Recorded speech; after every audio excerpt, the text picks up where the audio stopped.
My hands were handcuffed behind my back. There was an officer kneeling on my back, holding my hands down, and the other officer was positioning himself so he could get a flush shot. Welcome to It's Complicated. My name is Orlando Bowen, and today we're talking about how we decide to move forward. Do we move forward in faith or do we move forward in fear? Because it is a choice that we have.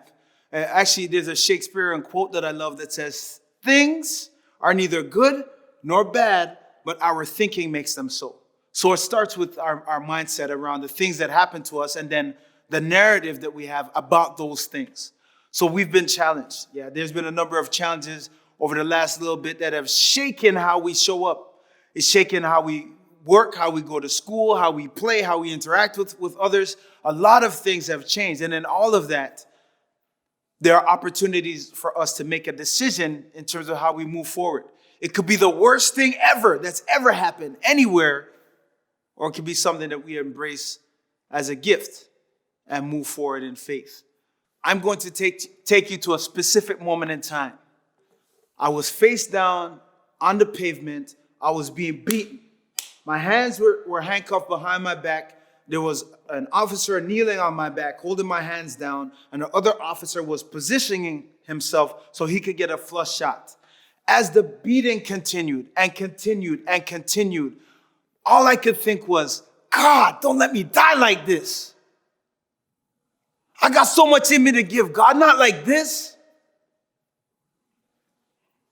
And in that moment, all I could think was, I have to get through this. I have to get through this because I've got a wife and a 1-year-old son and an unborn child. I have to get through this because our community needs us. I have to get through this because folks are going through things and giving up. I have to get through this.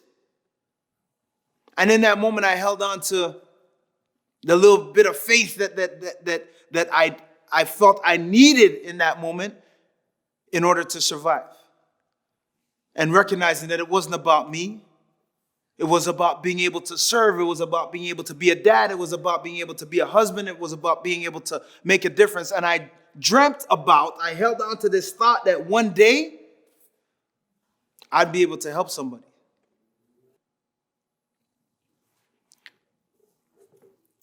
I was taken to jail. I was taken up off the ground, put into a cruiser, and taken to jail. And while I was in the jail cell, I kept asking for a phone call. I just wanted a call so I could call the chief of police, who was a good friend of mine, or a call that I could call the mayor or a judge or my football coach. I just wanted one call, but I kept being denied that call. And I remember there was an officer walking past my cell, and I heard them releasing people. So I was thinking, well, maybe they're going to come and ask me how I'm getting home like they're asking these other folks. And I remember saying, "Excuse me, sir, when do I get to go home?" And he looked at me and he said, "Home? You're not going home." And then he says, "Don't you know what you've been charged with?" And I said, "Charged?" And he says, "Yeah, you've been charged with assaulting a police officer, 2 counts, and possession of a controlled substance." I looked at him and my mouth dropped and I said, "What are you talking about?" And he looked at me, and I had never felt this intense disdain when he looked at me and he said, "You know what you look like? You look like a piece of shit, you effing a-hole." And in his eyes, there was this rage and there was this anger and there was this disdain for my presence. And all I could think was, we're not wired to do that. We're not wired to look at each other like that. It made no sense to me. Now, as we journeyed through that whole process, they eventually came, they opened my jail cell up, and I thought, okay, they didn't give me my phone call, but maybe they're gonna, open my jail cell and tell me, we made a mistake, you're going home. But instead, when they opened the jail cell up, they handcuffed me to 3 other guys to take us to the courthouse. That's when I knew that the charges were for real. And in that moment, I'm thinking, it was so surreal because I'm thinking, how could I be the spokesperson and be training police and be out there with amazing officers, going into schools, empowering young people to stand up for the right thing? How could I be one who toured, the courthouse as a special guest, of a superintendent of police and of a judge, and now I'm headed back to that same courthouse in shackles? Yeah, in that moment, it wasn't easy. But all I could think was, this has to be for a greater purpose. This doesn't make any sense. There was this huge sense of just shock. Like, what is actually happening right now? This isn't really happening, is it? But it was for real. The charges were for real. The injuries I sustained at the hands of the assault were for real. The assault ended my football career and challenged me. But I think even bigger than that was this commitment that we had to serve, to make a difference. So as we were journeying through we're thinking, how is this going to help somebody, man? How is this going to give hope or give perspective or bring possibilities to somebody? Because none of it makes any sense. But we held on to this faith that it doesn't have to make sense in the moment. But we need to hold on to the faith that it is going to make a difference, that it is going to uplift, that it is going to bring hope or perspective. There's an admiral that was captured during a war, Admiral James Stockdale, and he was held as a prisoner of war for years, and he was tortured along with a number of other soldiers, and went through some incredible physical challenges, physical beatings, mental tactics to break him down, and he was able to survive. And when he got back to North America, they asked him, how did you go through all of that and still you're back here, you're positive, you're upbeat? And he talked about what is now called the Stockdale paradox. And it's this notion of holding on to this unwavering faith that we're going to get through whatever the situation is. And in the midst of holding on to it, still being present enough to recognize that you have to deal with what's right in front of you. For us, our faith helped us do that. Our faith helped us understand that there's a bigger purpose to this. Yeah, it doesn't make any sense right now. Yeah, we're going through it right now. Yeah, we don't have the answers right now. But as we journey, if we just hold fast to that faith, as we journey, it will make sense in hindsight. Folks were amped about 2020. 2020 is about vision. 2020 is about growth. 2020 is about perspective.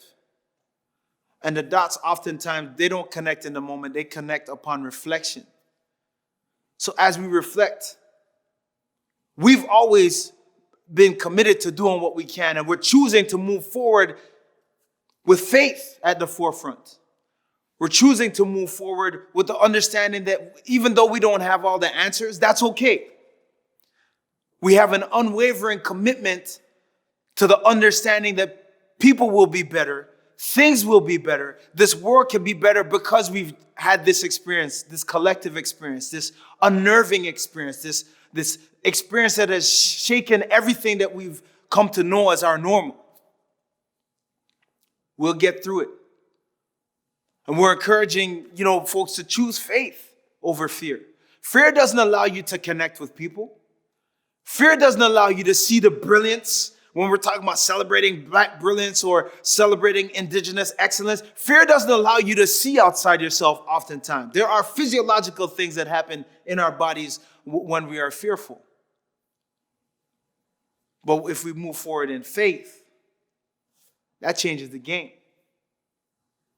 Faith allows us to step into uncomfortable conversations with the understanding and willingness to be vulnerable because we understand that it can make a difference.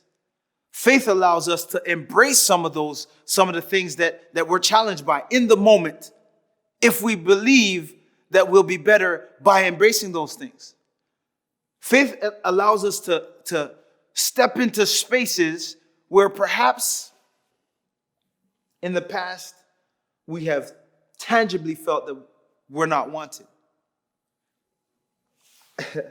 I remember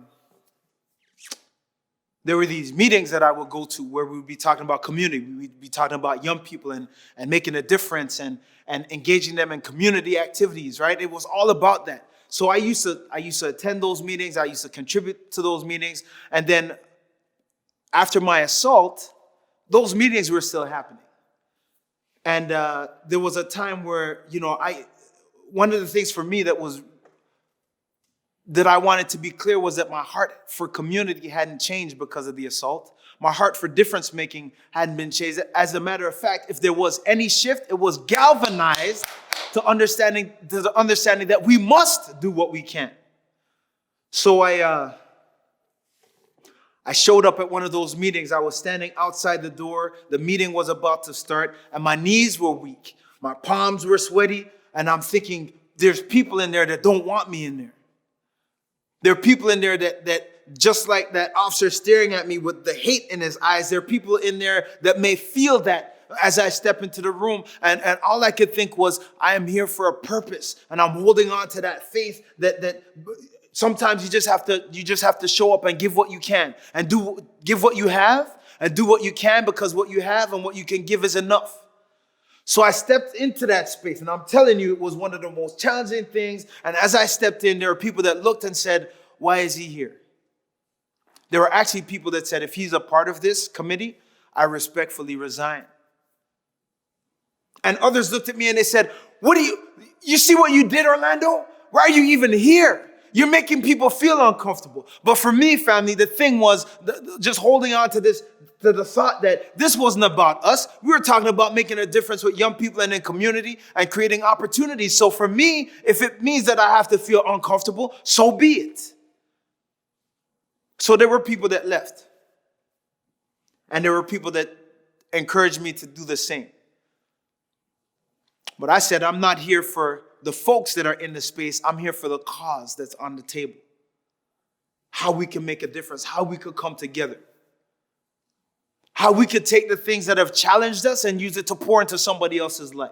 And that was in the thick and in the midst of challenge, because we had a faith that no matter what happened, the fact that my life didn't end that night was proof that there was purpose in it. And I was holding steadfast to that. So we've been serving ever since. But it's not easy. It's uncomfortable. It's not easy. It's messy. Sometimes it's not easy knowing that you're in a space where there are people who literally don't want you in there. Much less to know that there are places where there may be people who want to do their part to make sure that you're never able to step back into that space. But we move forward because all of this that's been happening, family, is bigger than us. And really, at the end of the day, it's the thing that happens and then the choice that we have. And the choice that is presented us is how we choose to move forward. Are we going to move forward in faith? Or are we going to move forward in fear? I choose faith because it helps us see possibilities. I choose faith because it helps us connect with other people and their perspectives. Faith is the reason that I breathe. It's given me an opportunity to have this gift of time with you today. Wherever you're watching, whatever device you're watching on, faith is what has allowed us to step into these possibilities, family. And it's understanding that this journey that we're on is a powerful journey. This journey that we're on will shift history as people reflect on what we did with this time, how we chose to move forward. Our choice and the choices that we make right now will be etched in the minds of others in terms of what's possible for them.